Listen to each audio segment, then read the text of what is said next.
ನಮಸ್ತೆ. ಇಂದಿನ ಎಪಿಸೋಡಲ್ಲಿ ನನ್ನ ಟ್ರೈನಿಂಗ್ ಸೆಂಟ್ರ್ ಬಗ್ಗೆ ಮಾತಾಡ್ತಾ ಇದ್ದೆ. ಅಡ್ವಾನ್ಸ್ ಟ್ರೈನಿಂಗ್ ಸೆಂಟ್ರ್ ಬಗ್ಗೆ. ಮುಂದಿನ ಎಪಿಸೋಡಲ್ಲಿ ನನ್ನ ಮುಂದಿನ ಜರ್ನಿ ಆರ್ಮಿನಲ್ಲಿ ಹೇಗಿತ್ತು ಅದ್ರ ಬಗ್ಗೆ ನಿಮಗೆ ವಿವರವಾಗಿ ತಿಳಿಸ್ತೀನಿ. ನಂದು ಅಡ್ವಾನ್ಸ್ ಟ್ರೈನಿಂಗ್ ಮಾಡ್ತಾ ಇದ್ದೆ ಹೈದ್ರಾಬಾದಲ್ಲಿ, ಹೈದ್ರಾಬಾದ್ ಸೆಂಟರಲ್ಲಿ, ಆರ್ಟಿಲರಿ ಸೆಂಟರ್. ಬೇಸಿಕ್ ಟ್ರೈನಿಂಗ್ದು ನಾನೊಂದು ಸ್ವಲ್ಪ ಹೇಳೋದನ್ನ ಮರ್ತಿದ್ದೆ. ಬೇಸಿಕ್ ಇಲ್ಲಿ ನೀವು ಸಿವಿಲಲ್ಲಿ ನೋಡಿರ್ಬೇಕು, ದೇವಸ್ಥಾನಕ್ಕೆ ಹೋದರೆ ಪ್ರಸಾದಕ್ಕೋಸ್ಕರ ಲೈನ್ ಇಡ್ತೀರಾ, ಲೈನ್ ನಿಂತ್ಕೊತೀವಿ ಪ್ರಸಾದಕ್ಕೋಸ್ಕರ. ಸೇಮ್ ನಮ್ಮ ಇಲ್ಲಿ ದೇವಸ್ಥಾನಕ್ಕೆ ಹೋದಾಗ ಮಾತ್ರ ಮಾಡ್ತೀವಿ. ನಮ್ಮದು ಆರ್ಮಿನಲ್ಲಿ ಟ್ರೈನಿಂಗ್ ಸೆಂಟ್ರಲ್ಲಿ ಡೈಲಿ ಇರುತ್ತೆ. ನಾವು ಊಟಕ್ಕೆ ಹೋದಾಗ, ಬ್ರೇಕ್ಫಾಸ್ಟ್ಗೆ ಹೋದಾಗ, ಲಂಚ್ಗೆ ಹೋದಾಗ ನಮ್ಮ ಸೇಮ್ ದೇವಸ್ಥಾನದಲ್ಲಿ ಹೆಂಗೆ ಪ್ರಸಾದ ಕ್ಯೂ ನಿಂತ್ಕೋತೀವೋ ಅದೇ ಥರ ನಮ್ಮದು ಆರ್ಮಿ ಸೆಂಟ್ರು ನಮಗೆ ದೇವಸ್ಥಾನ ಆಗಿಬಿಟ್ಟಿರುತ್ತೆ. ಇಲ್ಲ ಅಂದರೆ ನಮ್ಗೆ ಟೈಮ್ ಸಿಗೋದು ಆ ಟೈಮಲ್ಲೇ. ಟ್ರೈನಿಂಗ್ ಫೀಲ್ಡಲ್ಲಿ ಹೆಂಗಾಗುತ್ತೆ ಅಂದರೆ, ಟ್ರೈನಿಂಗ್ ಮುಗಿಸ್ಕೊಂಬಂಡು 12 ಗಂಟೆಗೆ ಬಂದು ಊಟ ಮಾಡಿದ್ರೆ ಒಂದು 10 ನಿಮಿಷ 20 ನಿಮಿಷ ರೆಸ್ಟ್ ಮಾಡ್ಬೋದಪ್ಪ ಅನ್ನೋದಕ್ಕೋಸ್ಕರ ಎಲ್ಲರೂ ಬಂದು ಕ್ಯೂ ನಿಂತ್ಕೊತೀವಿ. ಅದಾದಮೇಲೆ ನಮ್ಮದು ಅಡ್ವಾನ್ಸ್ ಟ್ರೈನಿಂಗಲ್ಲಿ ನಮ್ಮದು ಯೂನಿಟ್ಟು ನಮ್ಗೆ ಯಾವುದು ಅಲಾಟ್ ಆಗಿದೆಯೋ ಆ ಯೂನಿಟ್ ಬಗ್ಗೆ, ನಮ್ಮ ಎಕ್ವಿಪ್ಮೆಂಟ್ ಬಗ್ಗೆ ಎಲ್ಲ ಟ್ರೈನಿಂಗ್ ಇರುತ್ತೆ. ಗನ್ ಬಗ್ಗೆ ಟ್ರೈನಿಂಗ್ ಇರುತ್ತೆ. 105 mm ಗನ್, ಫೀಲ್ಡ್ ಗನ್ ಇರುತ್ತೆ. 130 mm ಮೀಡಿಯಮ್ ಇರುತ್ತೆ. ಬುಫೋರ್ಸ್ 155 ಬುಫೋರ್ಸ್ ಇರುತ್ತೆ. ಅದೆಲ್ಲ ಕ್ಯಾಲಿಬರು. 105, 130, 155 ಇವೆಲ್ಲ ಕ್ಯಾಲಿಬರು. ಅದರ ಸುತ್ತಳತೆ. ಅದ್ರ ಬಗ್ಗೆ ಎಲ್ಲ ಟ್ರೈನಿಂಗ್ ಕೊಡ್ತಾರೆ. ಗನ್ ಪಾರ್ಕ್ ಕೊಟ್ಟೋಗ್ತಾರೆ. ಗನ್ ಏರಿಯಾದೇನೆ ಒಂದು ಸಪ್ರೇಟ್ ಆಗಿರುತ್ತೆ. ಅಲ್ಲಿ ಅವರು ಗನ್ನರ್ ಬರೀ ಗನ್ ಡ್ರಿಲ್, ಗನ್ನಲ್ಲಿ ಅದರ ಬ್ಯಾರಿಂಗ್ ಹೆಂಗೆ ಅಡ್ಜಸ್ಟ್ ಮಾಡಬೇಕು, ಡಿಸ್ಟೆನ್ಸ್ ಹೆಂಗೆ ಅಡ್ಜಸ್ಟ್ ಮಾಡಬೇಕು, ಅದ್ರ ಬಗ್ಗೆ ಅವ್ರಿಗೆ ಟ್ರೈನಿಂಗ್ ಇರುತ್ತೆ, ಇಂಡಿವಿಜುವಲ್ ಟ್ರೈನಿಂಗ್. ಹಂಗೆ ಟೆಕ್ನಿಕಲ್ ಡಿಪಾರ್ಟ್ಮೆಂಟ್ ಬಂದರೆ ನಮಗೆ ಆರ್ಟಿಲರಿ ಗನ್ನಲ್ಲಿ 105 mm ಆರ್ಟಿ ಬೋರ್ಡಿಂದ ವರ್ಕೌಟ್ ಮಾಡಬೇಕು. ಅದೆಲ್ಲ ಬೋರ್ಡ್ ಇರುತ್ತೆ. ಬೋರ್ಡಲ್ಲಿ ರೇಂಜ್ ಆರ್ಮ್ ಇರುತ್ತೆ, ರೇಂಜ್ ಆರ್ಕ್ ಇರುತ್ತೆ, ಪಿವಟ್ ಇರುತ್ತೆ. ಅದರಲ್ಲಿ ನಾವು ಗ್ರಿಡ್ ರಿಫೆನ್ಸ್, ಇವಾಗ ಹಿಂದೆ ಹೇಳಿರೋ ಪ್ರಕಾರನೇ GR ಅಂತ ಹೇಳ್ತೀವಿ ಶಾರ್ಪ್ ಫಾರ್ಮಲ್ಲಿ. ಗ್ರಿಡ್ ರಿಫೆನ್ಸ್ ಈಸ್ಟಿಂಗ್, ನಾರ್ತಿಂಗ್ ಅದು ಹಾಕಿದ್ರೆ ನಮಗೆ ರೇಂಜ್ ಬರೋದು. ರೇಂಜ್ ಬಂದ ತಕ್ಷಣ ಇವಾಗ ನಾವು ಒಂದು ಗನ್ ಫೈರ್ ಮಾಡಿದ ತಕ್ಷಣ ಡೈರೆಕ್ಟ್ ಹೋಗಿ ಬುಲೆಟ್ ಅಲ್ಲಿ ಬೀಳಲ್ಲ. ನಾರ್ಮಲ್ SLR ತಗೊಳ್ಳಿ, HR ತಗೊಳ್ಳಿ, MMG ತಗೊಳ್ಳಿ, ಯಾವುದೇ ಆಗಲಿ, ಡೈರೆಕ್ಟ್ ಒಂದು ರೌಂಡ್ ಫೈರ್ ಆದ ತಕ್ಷಣ ಅಲ್ಲೋಗಿ ರೌಂಡ್ ಬೀಳಲ್ಲ. ಅದೇ ಥರ ನಮ್ಮ ಆರ್ಟಿಲರಿ ಗನ್ನು ನೀವು ಮೊದಲನೇ ರೌಂಡ್ ಫೈರ್ ಮಾಡಿದ ತಕ್ಷಣ ಅದು ಹೋಗಿ ಅಲ್ಲಿ ಬೀಳಲ್ಲ. ಅದಕ್ಕೆ ಕರೆಕ್ಷನ್ ಮಾಡೋಕ್ಕೋಸ್ಕರನೇ ಟೆಂಪ್ಲೇಟ್ ಅಂತ ಇರುತ್ತೆ ನಮ್ಮದು ಪಿಯೋನೆನಲ್ಲಿ. ಒ ಪಿ ಆಫ್ಸರ್ ಅಂತ ಇರ್ತಾರೆ, OP ಗ್ರೂಪ್ ಇರುತ್ತೆ. ಅಲ್ಲಿಂದ ಕರೆಕ್ಷನ್ ಒಂದು ರೌಂಡ್ ಹೋಗಿ ಬೀಳ್ತು ಟಾರ್ಗೆಟಲ್ಲಿ, ಬೀಳಲಿಲ್ವಾ, ರೈಟ್ ಬಿತ್ತಾ ಲೆಫ್ಟ್ ಬಿತ್ತಾ, ಅದಕ್ಕೆ ಕರೆಕ್ಷನ್ ಎಷ್ಟು ಕೊಡಬೇಕು ಅದನ್ನೆಲ್ಲ ಅವ್ರು ಕರೆಕ್ಷನ್ ಬೈನಾಕ್ಯುಲರಲ್ಲಿ, OP ಪೋಸ್ಟಲ್ಲಿರೋರು ಬೈನಾಕ್ಯುಲರಲ್ಲಿ ಮೆಜರ್ಮೆಂಟ್ ಮಾಡ್ತಾರೆ, ರೈಟ್ 1 ಡಿಗ್ರಿ ಲೆಫ್ಟ್ 1 ಡಿಗ್ರಿ. ಆದರೂ ಆ ಒಂದು ಇದನ್ನು PO9 ಆರ್ಟಿ ಬೋರ್ಡ್ ಮೇಲೆ ಹಾಕಿ ವರ್ಕೌಟ್ ಮಾಡಿ ನಾವು ರೇಂಜು ವರ್ಕೌಟ್ ಮಾಡಿ ಕೊಡ್ತೀವಿ. ನಾವು ವರ್ಕೌಟ್ ಮಾಡಿ ಕೊಟ್ಟಿದ್ದ ರೇಂಜ್ನ ಗನ್ ಮೇಲೆ ಅಪ್ಲೈ ಮಾಡ್ತಾರೆ, ಗನ್ ಫೈರ್ ಆಗುತ್ತೆ. ಇದು ಪ್ರೊಸೀಜರು. ಟ್ರೈನಿಂಗ್ ಫೀಲ್ಡಲ್ಲಿ ಇದೆಲ್ಲ ನಡೆಯುತ್ತೆ. ಇದಾದಮೇಲೆ ಆಪ್ರೇಟಿಂಗ್ ಸಿಸ್ಟಮ್ ನಡೀತದೆ. ಆಪ್ರೇಟರ್ ರೇಡಿಯೋ ಟೆಕ್ನಾಲಜಿ ಬಗ್ಗೆ ಮಾತಾಡ್ತಾರೆ, ಅದ್ರ ಬಗ್ಗೆ ಟ್ರೈನಿಂಗ್ ತೊಗೊತಾರೆ. ಅವ್ರದ್ದೇನು ಕಮ್ಯುನಿಕೇಷನ್, ನಮ್ಮ ಗನ್ ಏರಿಯಾ ಬಂದ್ಬಿಟ್ಟು ಕಮಾಂಡ್ ಪೋಸ್ಟ್ ಅಂತ ಹೇಳ್ತೀವಿ. ಕಮಾಂಡ್ ಪೋಸ್ಟಲ್ಲಿ ಗನ್ನು ಇರುತ್ತೆ, ಮತ್ತು ಅದಕ್ಕೆ ಕಮಾಂಡ್ ಆ್ಯಂಡ್ ಕಂಟ್ರೋಲ್ ಮಾಡೋದಕ್ಕೆ ಕಮಾಂಡ್ ಪೋಸ್ಟ್ ಅಂತ ಇರುತ್ತೆ. Command post technical assistant duty ನಮ್ಮದು ಇರೋದ್ರಿಂದ ನಾವೆಲ್ಲ ಕಮಾಂಡ್ ಪೋಸ್ಟಲ್ಲೇ ಇರ್ತೀವಿ. ಒಂದು ವೆಹಿಕಲಲ್ಲೇ ಮಾಡಿಫೈಡ್ ಮಾಡಿರ್ತೀವಿ. ಟೇಬಲ್ಲು, ನಮ್ಮದು PO9 ಇಡೋದಕ್ಕೆಲ್ಲ ಟೇಬಲ್ಲು ಇದೆಲ್ಲ ಮಾಡಿಫೈಡ್ ಮಾಡಿರ್ತೀವಿ. OPಯಿಂದ ಆರ್ಡ್ರ್ ಬರುತ್ತೆ, ಅದನ್ನು GR ಆ ಬೋರ್ಡ್ ಮೇಲೆ GR ವರ್ಕೌಟ್ ಮಾಡ್ತೀವಿ, ಮತ್ತು ರೇಂಜು ಡಿಸ್ಟೆನ್ಸು ವರ್ಕೌಟ್ ಮಾಡಿ ಕೊಡೋದು. ಇದು ನಮ್ಮ ಅಡ್ವಾನ್ಸ್ ಟ್ರೈನಿಂಗಲ್ಲಿ ಇದೆಲ್ಲ ಟ್ರೈನಿಂಗ್ ಆಗುತ್ತೆ.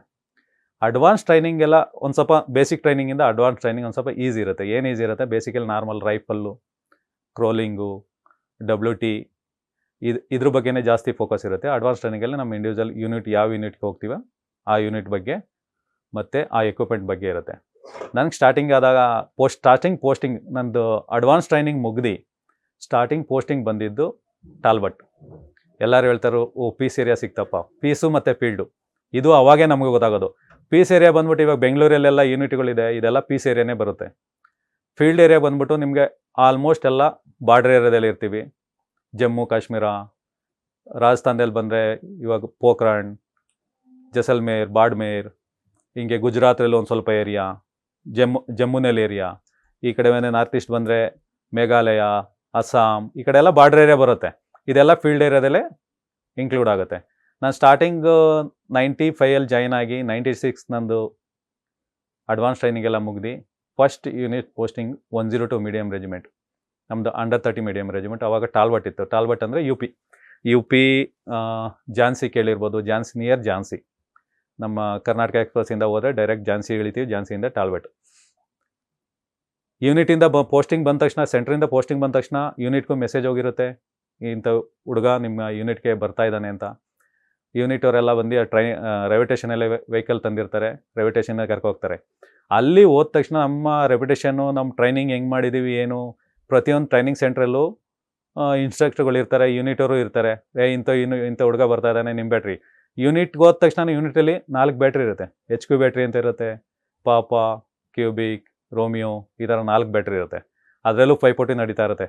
ಇವಾಗ ಯಾರೋ ಹೊಸ ಹುಡುಗ ಬರ್ತಾ ಇದ್ದಾನೆ, ಅವ್ನು ಹಿಂಗೆ ಅವನ ಬಗ್ಗೆ ಎಲ್ಲ ತಿಳ್ಕೊಂಡಿರ್ತಾರೆ, ಇವ್ನು ನಮ್ಮ ಬ್ಯಾಟ್ರಿಗೆ ತೊಗೊಳ್ಳೋಣ, ನಮ್ಮ ಇದರಲ್ಲಿ ತೊಗೊಳ್ಳೋಣ, ಒಳ್ಳೆ ಹುಡುಗ, ಈ ಥರ ಎಲ್ಲ ಆಗುತ್ತೆ. ನಂದು ಸ್ಟಾರ್ಟಿಂಗು ಯೂನಿಟ್ಗೆ ಹೋದ ತಕ್ಷಣ ಪಾಪಾ ಬ್ಯಾಟ್ರಿ ಅಂತ ನಂದು ಇನ್ಷಿಯಲ್ ಬ್ಯಾಟ್ರಿ, ಪಾಪಾ ಬ್ಯಾಟ್ರಿ.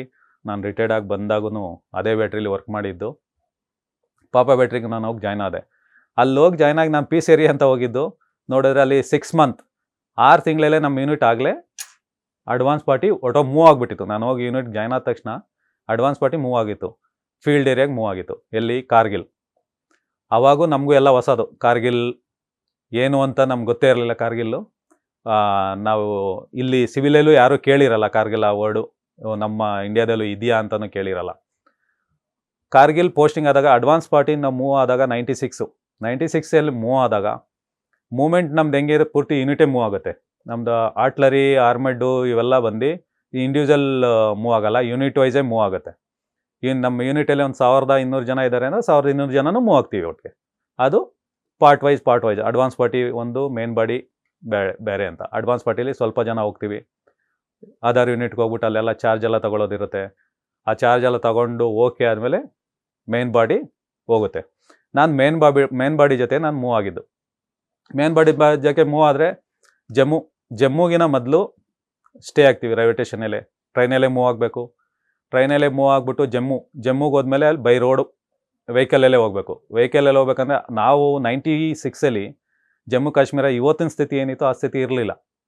ನಾರ್ಮಲಾಗಿ ಓಡಾಡೋಕ್ಕೆ, ಮಿಲ್ಟ್ರಿಯವರು ನಾರ್ಮಲಾಗಿ ಓಡಾಡೋಕ್ಕಾಗ್ತಾ ಇರಲಿಲ್ಲ, ನಮಗೂ ಪರ್ಮಿಷನ್ ಇರೋಕ್ಕಿಲ್ಲ. ನಾವು ಹೋದರೆ ವೆಹಿಕಲ್ ಜೊತೆಲೇ ಹೋಗಬೇಕಿತ್ತು. ಇಂಡಿವಿಜುವಲ್ ಯಾರೂ ಒಬ್ಬಂಟಿಯಾಗಿ ಓಡಾಡೋಕ್ಕೆ ಆಗ್ತಾ ಇರಲಿಲ್ಲ. ವಿತ್ ಬುಲೆಟ್ ಪ್ರೂಫಲ್ಲೇ ಓಡಾಡಬೇಕಾಯ್ತು. ನಾವು ಸ್ಟಾರ್ಟಿಂಗ್ ಬುಲೆಟ್ ಪ್ರೂಫ್ ಹಾಕಿದ್ದೆ 96 ನಮ್ಮ ಯೂನಿಟ್ ಮೂವ್ ಆದಾಗ. ಗಾಡೀಲಿ ವೆಹಿಕಲಲ್ಲಿ ಕೂತಿದ್ರು ನಾವು ಬುಲೆಟ್ ಪ್ರೂಫ್ ಹಾಕ್ಕೊಂಡೇ ಇರಬೇಕು. ನಾವು ನಮ್ಮ ಪರ್ಸ್ನಲ್ ವೆಪನ್ನು ನಮ್ಮ ಜೊತೆಲೇ ಇರಬೇಕು. ಕಾರ್ಗಿಲಿಂದ ನೀವು ಜಮ್ಮುಗೆ ಹೋದರೆ ಇವತ್ತು ಕಾರ್ಗಿಲ್ಗೆ ನೀವು ಡೈರೆಕ್ಟಾಗಿ ಒಂದೇ ದಿನ ಹೊಟ್ಟೋಗ್ಬೋದು. ಒಂದು ಸ್ಟೇ ಆದರೆ ಶ್ರೀನಗರ ಒಂದು ಸ್ಟೇ ಆಗುತ್ತೆ, ಆ ಥರ ಇದೆ. ಮೊದಲೆಲ್ಲ 3-4 ಸ್ಟೇನಲ್ಲಿ ಹೋಗ್ಬೇಕಾಯ್ತು. ಜಮ್ಮುನೆಲ್ಲೋ ಉಳಿಬೇಕಿತ್ತು, ಅಲ್ಲಿ ಕಾನ್ವಾಯ್ ಅಪ್ರೂವಲ್ ಸಿಗಬೇಕಿತ್ತು. ಕಾನ್ವಾಯ್ ಎಲ್ಲ ಓಪನ್ ಇದೆ, ಕ್ಲಿಯರ್ ಇದೆ, ಯಾವುದೂ ಟೆರರಿಸ್ಟ್ ಆ್ಯಕ್ಟಿವಿಟಿ ಇಲ್ಲ, ನಾರ್ಮಲಾಗಿ ಮೂವ್ ಆಗ್ಬೋದು ಯೂನಿಟು. ಅದೆಲ್ಲ ಸಿಕ್ಕಾದ್ಮೇಲೆ ಮೂವ್ ಆಗ್ತಾಯಿದ್ದು. ಸೋನಾಮರ್ಗ್ ಜಮ್ಮು ಕಾಶ್ಮೀರದಿಂದ ಮೂವ್ ಆದರೆ ನಾವು ಸುಂದರ್ಬನ್ನು ಇಲ್ಲೆಲ್ಲ ಹೋಗಿ ಅಲ್ಲಿ ಸ್ಟೇ ಆಗಿ ತಿರ್ಗಿ ಅಲ್ಲಿಂದ ಶ್ರೀನಗರದಿಂದ ಮೀನಾಮಾರ್ಗಿಂದ ದ್ರಾಸಿಗೆ ಹೋದ ತಕ್ಷಣ ನಮಗೇನಾಯಿತು ಅಂದರೆ ಅಲ್ಲಿಂದ ಮೂವ್ ಆಗೋದಕ್ಕೆ ನಮ್ಗೆ ಪರ್ಮಿಷನ್ ಬೇಕಿತ್ತು. ಯಾಕಂದರೆ ದ್ರಾಸ್ ಸೆಕ್ಟರಲ್ಲಿ ಪಾಕಿಸ್ತಾನದ ಪೋಸ್ಟು ಐಟಲ್ಲಿದೆ. ನಮ್ಮದು ರೋಡ್ ಆ್ಯಕ್ಟಿವಿಟಿ, ನಮ್ಮ ರೋಡು ಕೆಳಗಡೆ ನದಿ ಮೇಲೆ ರೋಡಿಂದ ನಮ್ದು ಏನೇ ಆ್ಯಕ್ಟಿವಿಟಿ ಆದರೂ ಅವ್ರಿಗೆ ಕಾಣಿಸುತ್ತೆ. ಆದ್ದರಿಂದ ಅವರೇನು ಡೈರೆಕ್ಟ್ ದಿನದಲ್ಲಿ ಹೋದರೆ ಫೈರ್ ಮಾಡ್ತಾರೆ, ರಾತ್ರಿ ಹೊತ್ತಾದರೆ ಫೈರ್ ಇಲ್ಲ. ನೈಟಲ್ಲಿ ಕೆಮಪ್ಲೈಸ್ ಹೆಂಗೆ ಅಂದರೆ ವೆಹಿಕಲ್ಗೆ ಗಾಡಿನೂ ಇರಲ್ಲ. ಈಗ ಗಾಡೀಲಿ ಲೈಟು ಇರಲ್ಲ, ಲೈಟು ಹಾಕಂಗಿಲ್ಲ. ಯಾಕಂದರೆ ಲೈಟ್ ಆದರೆ ಟಕ್ಕಂತ ಫೈರಿಂಗ್ ಬರುತ್ತೆ. ಆ ಟೈಮಲ್ಲಿ ನಾವು ಹೆಂಗೆ ಬಟ್ಟೆ ಒಂದು ಬ್ಯಾಡ್ಸ್ ಥರ ಬಿಲ್ಲ ಅಂತ ಹೇಳ್ತಾ ಇದ್ವಿ ನಮ್ಮ ಆರ್ಮಿನಲ್ಲೆಲ್ಲ, ಅದನ್ನು ಬಟ್ಟೆ ಕಟ್ಕೋಬೇಕು. ಗಾಡಿ ಮುಂದೆ ಒಬ್ಬೊಬ್ಬ ಹೋಗ್ಬೇಕು. ಗಾಡಿ ಆ ಬರಿಯ ವೈಟ್ ಕಲರ್ ಇದನ್ನು ನೋಡ್ಬಿಟ್ಟೆ ಹೋಗ್ಬೇಕು ಮುಂದೆ ನೈಟಲ್ಲಿ, ಯಾಕಂದರೆ ಇಲ್ಲ ಫೈರಿಂಗ್ ಬರುತ್ತೆ. ನಾವು ದ್ರಾಸಿಂದ ಮೂವ್ ಆಗಿದ್ದು ಕಾರ್ಗಿಲ್ಗೆ, ನಾವು ಈ ಸಿಚುವೇಷನಲ್ಲಿ ಮೂವ್ ಆಗಿದ್ದು. ಪೂರ್ತಿ ನೈಟೆಲ್ಲ ನಮ್ಮದು ಮೂಮೆಂಟ್ ಇತ್ತು ಅವಾಗ.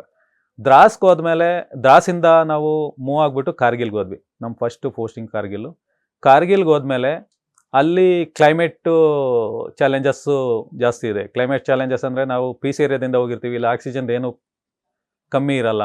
ಅಲ್ಲೋದ ತಕ್ಷಣ ನಮಗೆ ಆಕ್ಸಿಜನ್ ಅಲ್ಲೋದ ತಕ್ಷಣ ನಮ್ಗೆ ಆಕ್ಸಿಜನ್ದು ಪ್ರಾಬ್ಲಮ್ ಸ್ಟಾರ್ಟ್ ಆಗುತ್ತೆ. ಅದಕ್ಕೆ ನಮಗೆ ಕ್ಲೈಮೇಟ್ ಅಡ್ಜಸ್ಟ್ಮೆಂಟ್ ಆಗೋಕ್ಕೋಸ್ಕರ ಅಂದ್ಬಿಟ್ಟೆ 1 ತಿಂಗಳು 2 ತಿಂಗಳು ನಮಗೆ ಏನೂ ಕೆಲಸ ಇರಲ್ಲ. ಬೆಳಗ್ಗೆ ಹೋದ್ರೆ ನಾರ್ಮಲ್ ರನ್ನಿಂಗ್ ಅಂತೂ ಮಾಡೋಕ್ಕಾಗಲ್ಲ ಅಲ್ಲಿ ಸ್ಟಾರ್ಟಿಂಗ್ ಹೋಗ್ಬಿಟ್ಟು, ಯಾಕಂದರೆ ಉಸಿರು ಎಳೀತೆ. ನಾವು ಬೆಟ್ಟ ಹತ್ಬೇಕಾದ್ರೆ ಒಂದು 10 ಹೆಜ್ಜೆ ಹತ್ತಿದ್ರು ಉಸಿರು ಎಳೀತದೆ, ನಿಂತ್ಕೊಬೇಕು, ತಿರ್ಗಾ ಹೋಗ್ಬೇಕು, ಆ ಸಿಚುವೇಶನ್ನು. ಅದಕ್ಕೋಸ್ಕರ ಕ್ಲೈಮೇಟ್ ಅಡ್ಜಸ್ಟ್ ಆಗೋಕ್ಕೆ 1 ತಿಂಗಳು ತೊಗೊಳುತ್ತೆ. ಕ್ಲೈಮೇಟ್ ಅಡ್ಜಸ್ಟ್ ಆಗಿ 1 ತಿಂಗಳು ತೊಗೊಂಡಾದ್ಮೇಲೆ ನೆಕ್ಸ್ಟ್ ಅಲ್ಲಿಂದ ನಮ್ಮದು ಯೂನಿಟ್ ಡೈಲಿ ಆ್ಯಕ್ಟಿವಿಟಿ ಇದೆಲ್ಲ ಪ್ರಾಬ್ಲಮ್ ಆಗುತ್ತೆ. ಅಲ್ಲಿ ಕಾರ್ಗಿಲ್ ಏರಿಯಾದಲ್ಲೆಲ್ಲ ಪೋಸ್ಟ್ಗಳಿದೆ. ಟೆಕ್ನಿಕಲ್ ಡ್ಯೂಟಿ ಇರೋರು ನಮ್ಮಲ್ಲಿ ಟೆಕ್ನಿಕಲ್ ಅಸಿಸ್ಟೆಂಟ್ ಅಂತ ಬಂದರೆ ಒಂದು ಯೂನಿಟಲ್ಲಿ TA ಸ್ಟಾಪ್ ಅಂತ ಬಂದರೆ 4 ಬ್ಯಾಟ್ರಿ ಇರುತ್ತೆ. 4 ಬ್ಯಾಟ್ರಿಲಿ 3 ಬ್ಯಾಟ್ರಿನಲ್ಲಿ ಮೆಂಬರ್ಸ್ ಇರುತ್ತೆ TA ಬೆಟಾಲಿಯನ್ ಟೆಕ್ನಿಕಲ್ ಅಸಿಸ್ಟೆಂಟ್ಗಳು. 1 ಬ್ಯಾಟ್ರಿಲಿ 10 ಮೆಂಬರ್ಸ್ ಅಷ್ಟೇ. 10 ಮೆಂಬರ್ಸಲ್ಲಿ 4 ಮೆಂಬರ್ಸು ನಮಗೆ ಕಮಾಂಡ್ ಪೋಸ್ಟಲ್ಲಿ ಬೇಕು. ಕಮಾಂಡ್ ಪೋಸ್ಟಲ್ಲಿ ನಾವು ಡಾಟಾ ವರ್ಕೌಟ್ ಮಾಡಬೇಕು. ಅದಕ್ಕೆ ಡಾಟಾ ವರ್ಕೌಟ್ ಮಾಡಿ ಗನ್ ಕೊಟ್ಟಿಲ್ಲ ಅಂದರೆ ಗನ್ ಫೈರ್ ಮಾಡಲ್ಲ. ನಾರ್ಮಲ್ ರೈಫಲ್ ಥರ ಅಲ್ಲ, ನಮ್ಮದು ಡಾಟಾ ವರ್ಕೌಟ್ ಮಾಡಿ ಗನ್ ಮೇಲೆ ಅದನ್ನು ಅಡ್ಜಸ್ಟ್ ಮಾಡಿದ್ಮೇಲೆ ಗನ್ ಫೈರ್ ಮಾಡೋಕ್ಕಾಗೋದು. ಯಾಕೆ ಗನ್ಗೆ ಡೈರೆಕ್ಷನ್ ಬೇಕು, ಡಿಸ್ಟೆನ್ಸ್ ಬೇಕು. ಡೈರೆಕ್ಷನ್ನು ಮತ್ತು ಡಿಸ್ಟೆನ್ಸು ಕೊಟ್ರೇ ಗನ್ ಫೈರ್ ಆಗೋದು. ಆ ಸಿಚುವೇಷನಲ್ಲಿ ಇನ್ನಿಬ್ಬರು OP ಪೋಸ್ಟಲ್ಲಿ ಹೋಗ್ತಾರೆ, observation post.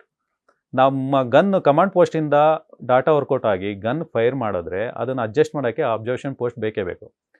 Kargil area Jammu ಕಾಶ್ಮೀರದ ನೀವೆಲ್ಲ ಹೋದರೆ ಫಿಕ್ಸ್ OP ಪೋಸ್ಟ್ ಇದೆ. OP ಪೋಸ್ಟಿಂದ ಅಬ್ಸರ್ವೇಷನ್ ಮಾಡ್ತಾ ಇರ್ತಾರೆ. ಅಲ್ಲಿ ಜೊತೆಗೆ ಹೆಲ್ಪರ್ಗೆ ಗನ್ನರು ಇರ್ತಾರೆ. ಅಬ್ಸರ್ವೇಷನ್ ಮಾಡೋಕ್ಕೋಸ್ಕರ ಟೆಕ್ನಿಕಲ್ ಅಸಿಸ್ಟೆಂಟ್ಗಳು ಇರ್ತಾರೆ. ಜೊತೆಲಿ ಜೂನಿಯರ್ ಕಮಿಷನ್ ಆಫೀಸರು ಇರ್ತಾರೆ, ಒಬ್ಬೊಬ್ಬರು ಜೂನಿಯರ್ ಕಮಿಷನ್ ಆಫೀಸರು ಇರ್ತಾರೆ. ಈ ಥರ ನಮ್ಮದು ಕಾರ್ಗಿಲ್ ಏರಿಯಾದಲ್ಲಿ ನಮ್ಮದು ಟ್ರೈನಿಂಗ್ ಸ್ಟಾರ್ಟ್ ಆಗುತ್ತೆ. ಆಮೇಲೆ ನಾವು ಹಂಗೆ ಸ್ಟಾರ್ಟ್ ಆಗ್ತಾ ನಮ್ಗೆ ಗೊತ್ತಾಗಲ್ಲ. 96ಅಲ್ಲಿ ಆ್ಯಕ್ಚುಲಿ ಕಾರ್ಗಿಲ್ ವಾರ್ ಸ್ಟಾರ್ಟ್ ಯಾವಾಗ ಅಂತ ಹೇಳ್ತಾರೆ, 99 ಅಂತೇಳಿ. ಫುಲ್ ಫ್ಲೆಜ್ ವಾರ್ ಸ್ಟಾರ್ಟ್ ಆಗಿದೆ 99. ಆದರೆ ಅದ್ರ ಚಿಂಗಾರಿ ಸ್ಟಾರ್ಟ್ ಆಗಿದೆ 96. ನಮ್ಗೆ ಆಮೇಲೆ ಗೊತ್ತಾಗೋದು 96ಇಂದನೇ ಸ್ಟಾರ್ಟ್ ಆಗಿಬಿಡುತ್ತೆ. ನಮ್ಮದೆಲ್ಲ ಆದಮೇಲೆ ನಮಗೆ 1 ವರ್ಷ ಆಯಿತು. 1 ವರ್ಷ ಆದ ತಕ್ಷಣ ನಮ್ಗೆ ಇಮಿಡಿಯೇಟು ನಮ್ಗೆ ಬರುತ್ತೆ ಡಿಪ್ಲೊಮೆಂಟ್ಗೆ ಹೋಗ್ಬೇಕು ಅಂದ್ಬಿಟ್ಟು. ಇದುವರೆಗೂ ನಾವು ಡಿಪ್ಲೊಮೆಂಟ್ ಏನೂ ಮಾಡೇ ಇರಲಿಲ್ಲ. ಒಂದು ಜಾಗ ಫಿಕ್ಸ್ ಜಾಗ ಇತ್ತು, ಅಲ್ಲಿ ಹೋಗೋವಿ, ವರ್ಷದಲ್ಲಿ ಒಂದು ಸತಿ ಪ್ರಾಕ್ಟೀಸ್ ಮಾಡೋವಿ, ಟ್ರೈನಿಂಗ್ ಮಾಡೋವಿ, ಬರೋವಿ. ಆದರೆ ಡಿಪ್ಲೊಮೆಂಟು ನಮ್ಗೆ ಅವಾಗ ಆಶ್ಚರ್ಯ, ಏನು ಇದಕ್ಕಿದ್ದಂಗೆ ಏಕ್ದಮ್ ಡಿಪ್ಲೊಮೆಂಟ್ ಅಲ್ಲ ಅಂತ. ಆ ಬೆಟ್ಟ ಗುಡ್ಡದಲ್ಲಿ ನಮಗೆ ಉಸಿರಾಡೋದಕ್ಕೆ ಪ್ರಾಬ್ಲಮ್ ಆಗ್ತದೆ. ಅಷ್ಟೊಂದು ಕೋಲ್ಡು, -30ವರೆಗೂ ಇರುತ್ತೆ. ಅಂಥ ಸಮಯದಲ್ಲಿ ನಾವು ಡಿಪ್ಲೊಮೆಂಟ್ ಎಲ್ಲ ಮಾಡ್ತಾಯಿದ್ವಿ. ಡಿಪ್ಲೊಮೆಂಟ್ ಮಾಡಿಬಿಟ್ಟು ಫೈರಿಂಗ್ ಆಗಬೇಕು. ಫೈರಿಂಗ್ ಆಗಬೇಕಾದ್ರೆ ನಾರ್ಮಲಾಗಿ ನಾವು ಫೈರಿಂಗ್ ಆದರೆ ಎಲ್ಲಿ ಫೈರ್ ಮಾಡ್ತೀವಿ, ನಮ್ಮದೊಂದು ರೇಂಜ್ ಇರುತ್ತೆ. PC ಏರಿಯಾದಲ್ಲಿ ಬಂದರೆ ನಮ್ಗೆ ರೇಂಜ್ ಇರುತ್ತೆ, ಪೋಕಣ್ ಇರುತ್ತೆ, ಜೈಸಲ್ಮೇರ್ ಇರುತ್ತೆ. ಆ ರೇಂಜಲ್ಲಿ ಫೈರ್ ಮಾಡ್ತೀವಿ. ಅದು ನಮ್ಗೆ ಗೊತ್ತು, ನೌನ್ ಜಾಗ. ಇದು ಡೈರೆಕ್ಟು ಪಾಕಿಸ್ತಾನದಲ್ಲಿ ಯಾವಾಗ GR ಇದೆಲ್ಲ ಬಂತು, ಎಲ್ಲ ಪಾಕಿಸ್ತಾನದ್ದು ಪೂರ್ತಿ ಬಾರ್ಡ್ರ್ ಏರಿಯಾದಲ್ಲಿ. ಪಾಕಿಸ್ತಾನದ ಬಂದ ತಕ್ಷಣ ಇದು ಪಕ್ಕ ವಾರು. ಆವಾಗ ನಮ್ಗೆ ಗೊತ್ತಾಗಿದ್ದು, ಇದು ವಾರ್ ನಡೀತಾ ಇದೆ, ಸ್ಟಾರ್ಟ್ ಆಗಿದೆ ಅಂತ. ನಮ್ಮ ಯೂನಿಟ್ಟು ಅಲ್ಲಿ ಫೈರಿಂಗ್ ಸ್ಟಾರ್ಟ್ ಆಯಿತು. ಒಂದು ಲೊಕೇಶನಲ್ಲಿ ಹೋಗಿ ಫೈರಿಂಗ್ ಸ್ಟಾರ್ಟ್ ಆಯಿತು.